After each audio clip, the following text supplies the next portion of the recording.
Hey, so I figured today I'd make a video that kind of talks about making plans, specifically long-term plans, and how that can have an effect on your trajectory over, 5 years, 10 years, whatever you want to do. So I think it was about this time last year, kind of like in June, I had decided to start making 5-year plans.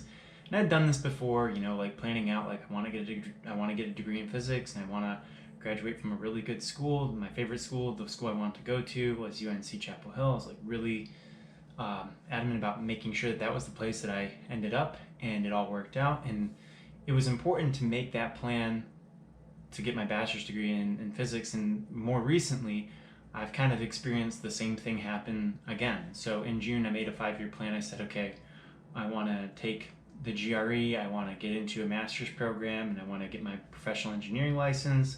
I've got crazy ones in there like discover physical phenomenon, and that's not really something you can do, but if you keep yourself in physics, and you keep yourself fresh, sharp by tutoring, studying, reading books, and advancing your knowledge, maybe that's a possibility. But so I have like some really crazy ideas in there, but I think it's kind of weird how almost a year later, here we are in June, and yes, I just took the FE exam, and I have been accepted into a master's program.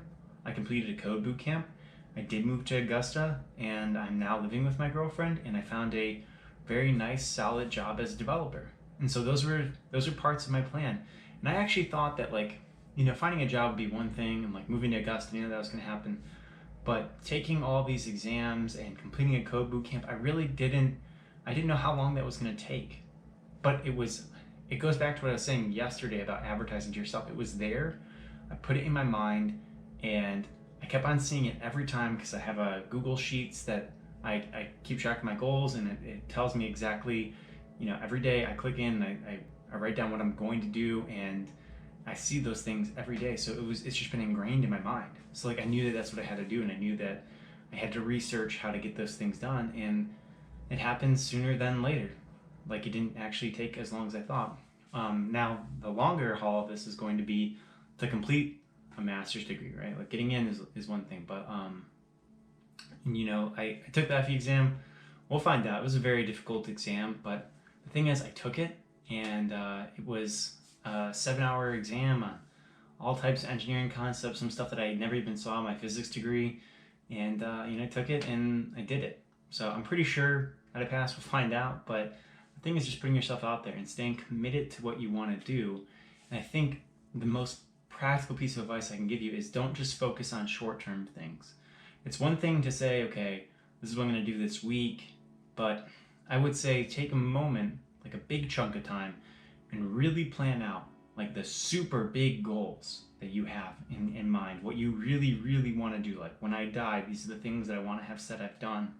Put those things on paper, because when you do that, then you can step back and break those goals down into smaller ones. Because really, if you're going to do things your way, you're probably going to need yearly goals, like a 5-year plan, and then monthly, and then weekly and daily. Because it's like there's times where I just really want to focus on one thing. I really only want to do one thing this week.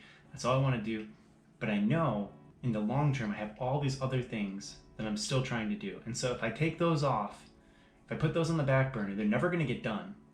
And I'm going to stop making consistent progress to them. I'll play guitar, or I'll do something else, or I'll do something distracting that's not like a super important goal. So you got to find out what those things are and then break them down so that you can be consistent with them every day. Because sometimes it's time to turn off whatever project you're working on and switch gears. You just have to do it. And sometimes you have to leave work at 5 o'clock, even if you think you should be staying later, or you think you owe someone something. Sometimes you need to leave at 5, because that is actually when you need to take care of yourself. That is when you're spending your time on someone else's things. And I mean, it's different when you're salaried, but you really have to be conscious of how much time you're spending for other people that's not focused on you. It's important to do those things, but I think sometimes I get to the point where I gotta stay at work like 2 hours late. And you don't.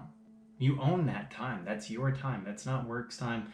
That's the time that you need to use to further yourself, because if you're never getting better, and you're just staying at the same place, it's frustrating, it's difficult, and I mean, you're gonna be like, so say maybe it's your relationship, right? Well, maybe you think you need to commit more time to your relationship. Well, maybe your relationship would be better if you were more accomplished and you could actually support your partner, or provide for your partner. Or maybe they would find it more attractive if you had more drive and you were accomplishing things. So it's not to say that you're being selfish. It is selfish, and maybe you do seem insular, but because you're focused on yourself. But you also have to think about all the benefits that come with it too. So it's not so much like it's all about you. Actually, some of the stuff you're doing is going to make you a better person, and it's really going to improve other people's lives. Because then maybe this time that you're spending, you're going to be able to, maybe you'll be working on some project that'll end up like being a thing that's going to change someone's life and save their life. Tutoring. I don't know how many kids I've helped out in tutoring. Honestly, at this point, so many kids. There's so many kids who have come to me and they've been failing across the board, and then they've gone up to A's, B's, and they've had more confidence. So I don't even know what type of impact that has, and that's just tutoring. So that's something that's important to me. I like to do that because I stay sharp, I help students, I also make money. It really accomplishes a lot of things, and I found out that that was something I could do because my goal was to stay sharp in physics and math. And if you look at my website, the other thing I have is fostering the self-development of other people. Okay, tutoring also fulfills that. So I was able to find all these things that tutoring fulfills, and that's why I commit so much time to it, because it's important to me. So I think giving my profile on like the stuff that I do and why I do the things I do makes sense, because I have long-term goals set. It's not just a confusing, ambiguous bubble of just stuff that I do. I know what I want to do, and I know what I have to do to get where I want to be. And I think that that's very important, because if you do not set that tone in your life, what happens is you will end up living for other people. You'll end up living in other people's expectations. And ultimately, I just can't see how you're really going to be happy living in someone else's life. It's not going to work out, right? So making plans and setting the tone for how you want to live life on your terms is actually going to be very, very helpful. I think it leads to a level of inner happiness that's very difficult to find in other places. Well, if you like this video, I'm always putting out a video Monday through Friday, and I think today, if you have time, make a nice 5-year plan and don't overthink it. Really put down what you want. I have crazy things in there. I have go to the Great Wall of China, right? So we'll see what that takes. We'll find out. All right. Thank you for watching.